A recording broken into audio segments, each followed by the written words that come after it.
Hello, welcome back to Malappuram taste. അപ്പോൾ ഇന്ന് ഞാൻ ഉണ്ടാക്കിയൊരു കായ്പോളയുടെ റെസിപ്പി നിങ്ങൾക്കൂടെ ഷെയർ ചെയ്യാം. അപ്പോൾ കായ്പോള ഉണ്ടാക്കാൻ വേണ്ടിയിട്ട് കുറേ ഇൻഗ്രീഡിയൻസ് എല്ലാം റെഡിയാക്കി വെച്ചിട്ടുണ്ട്. ഇൻഗ്രീഡിയൻസിൻ്റെ ഡീറ്റെയിൽഡ് ലിസ്റ്റ് ഞാൻ ഡിസ്ക്രിപ്ഷനിലും അതുപോലെ തന്നെ ഫസ്റ്റ് കമൻറ്റിലും പിന്നാക്കി വെക്കാറുണ്ട്. അപ്പോൾ അത് നോക്കിയിട്ട് എല്ലാ ഇൻഗ്രീഡിയൻസും ഒന്ന് റെഡിയാക്കി വെക്കുക. പിന്നെ അതിൻ്റെ അളവും കാര്യങ്ങളൊക്കെ ഞാനിൽ ചേർത്തിട്ടുണ്ട് കേട്ടോ. അപ്പം കായ്പോളയുടെ റെസിപ്പി എല്ലാവർക്കും അറിയുന്നത് തന്നെ ആയിരിക്കും. ഈ ഒരു രീതിക്ക് നിങ്ങൾ ഉണ്ടാക്കി നോക്കിയിട്ടില്ലെങ്കിൽ തീർച്ചയായിട്ടും ഒന്ന് ട്രൈ ചെയ്ത് നോക്കുക. അപ്പോൾ ആദ്യം തന്നെ ഒരു പാൻ ചൂടാക്കിയ ശേഷം അതിലേക്ക് 2 ടേബിൾ സ്പൂണ് പ്യുവർ കൗ ഗീ ആണ് ചേർത്ത് കൊടുക്കുന്നത്. ഞാനിവിടെ മിൽമയുടെ നെയ്യാണ് എടുത്തിട്ടുള്ളത്. പിന്നെ നമുക്ക് ഈ കാഷ്യൂനട്ടും റൈസൻസും കൂടെ ഇട്ടൊന്ന് വറുത്തെടുക്കണം. അപ്പോൾ കാഷ്യൂനട്ടും റൈസൻസും നമ്മുടെ ഇഷ്ടാനുസരണം നമുക്കതിൻ്റെ അളവൊക്കെ എടുക്കാം കേട്ടോ. ഞാനിവിടെ 25 ഗ്രാം വീതമാണ് രണ്ടും എടുത്തിട്ടുള്ളത്. അപ്പോൾ ഇതൊരു ഗോൾഡൻ ബ്രൗൺ കളറായി വരുന്ന സമയത്ത് കാഷ്യൂനട്ടൊന്ന് കൗരി മാറ്റി വെക്കുക. പിന്നെ അതിലേക്ക് റൈസൻസ് ഉണക്കമുന്തിരി ഇട്ടിട്ടൊന്ന് വറുത്തെടുക്കുക.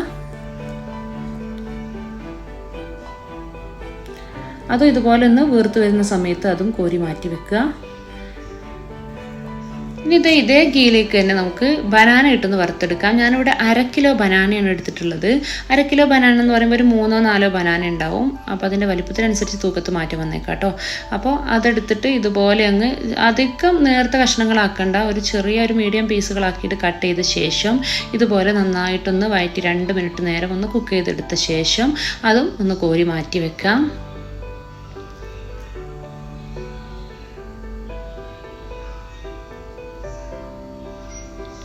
പിന്നെ നമുക്കൊരു ഇതിന് വേണ്ടിയിട്ടുള്ളൊരു മിക്സ് റെഡിയാക്കി എടുക്കണം. അപ്പോൾ ഒരു മിക്സിയുടെ ജാറിലേക്ക് എഗ്ഗ് ചേർത്ത് കൊടുക്കാം. ഞാനിവിടെ 4 മുട്ടയാണ് എടുത്തിട്ടുള്ളത്. 1/2 കിലോ ബനാനക്ക് 4 മുട്ട എന്നുള്ള കണക്കിലാണ് കേട്ടോ എടുക്കേണ്ടത്.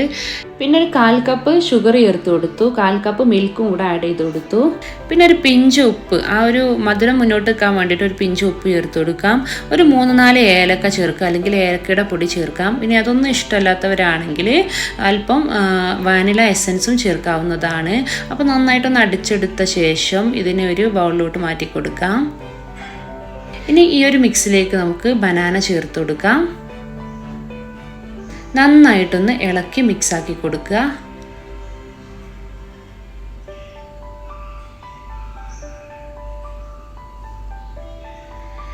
ഇനി ഇതിനെ കുക്ക് ചെയ്യാൻ വേണ്ടിയിട്ടുള്ള സെറ്റപ്പ് എന്ന് പറയുന്നത്, ഇതുപോലെ ഒരു പഴയ ഒരു പാനോ അല്ലെങ്കിൽ ഇതുപോലെ പത്തിരിക്കല്ലോ ഒക്കെ ഉണ്ടെങ്കിൽ അതൊന്ന് സ്റ്റൗവിൽ വെച്ച് കൊടുക്കുക.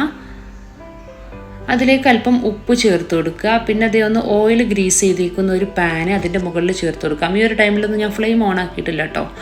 അപ്പോൾ അതിലേക്കൊരു അല്പം നെയ്യ് ചേർത്തിട്ട് ഒന്ന് ഗ്രീസ് ചെയ്തെടുക്കുക.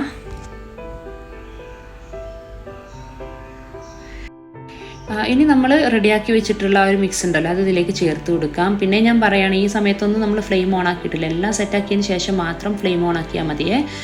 അപ്പോൾ ഇതുപോലെ ഒന്ന് നിരത്തിയിട്ട് എല്ലാം ഒന്ന് ലെവലപ്പ് ചെയ്ത് കൊടുക്കുക. അതിന് ശേഷം ഇതൊരു ലിഡ് കൊണ്ട് അടച്ച് വെക്കുക.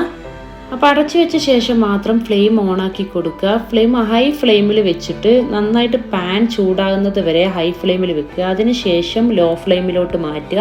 അങ്ങനെ ലോ ഫ്ലെയിമിൽ ഇതൊരു 10 മിനിറ്റ് കഴിയുമ്പം ഇതിൻ്റെ മുകളിൽ നമുക്കൊന്ന് ഗാർണിഷ് ചെയ്തെടുക്കണം. അപ്പോൾ നമ്മൾ നേരത്തെ വറുത്ത് വെച്ചിട്ടുള്ള കാഷ്യൂനട്ടും റൈസിൻസും ഇട്ടിട്ട് ഇതിനെ ഒന്ന് ഗാർണിഷ് ചെയ്ത് വെക്കുക. ഇതിപ്പോൾ ഒരല്പം വേവ് കൂടിപ്പോയിട്ടോ. ഇതിലേറെ ഒന്നും കൂടെ ആവുന്നതിൻ്റെ മുന്നേ തന്നെ ഒന്ന് ഗാർണിഷ് ചെയ്യുകയാണെങ്കിൽ നല്ല സെറ്റിൽ കിട്ടുമേ.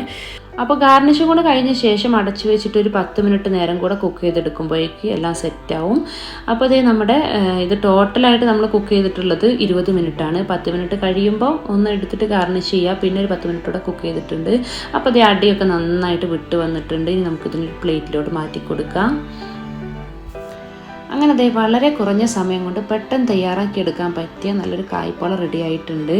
അപ്പോൾ അറിയാത്തവരുണ്ടെങ്കിൽ ഒന്ന് ട്രൈ ചെയ്ത് നോക്കിയിട്ട് ഫീഡ്ബാക്ക് അറിയിക്കണേ. ഇതിപ്പോൾ നമുക്ക് കേക്കൊക്കെ കട്ട് ചെയ്യുന്ന പോലെ നമുക്ക് കട്ട് ചെയ്തെടുക്കാൻ പറ്റും. അപ്പോൾ പീസായിട്ട് നമുക്കിതിനെ ഷെയർ ചെയ്യാനും പറ്റും. അപ്പോൾ എല്ലാവരും ട്രൈ ചെയ്ത് നോക്കുക. പുതിയ റെസിപ്പിയുമായി കാണുന്നതുവരേക്കും ബൈ. Thanks for watching.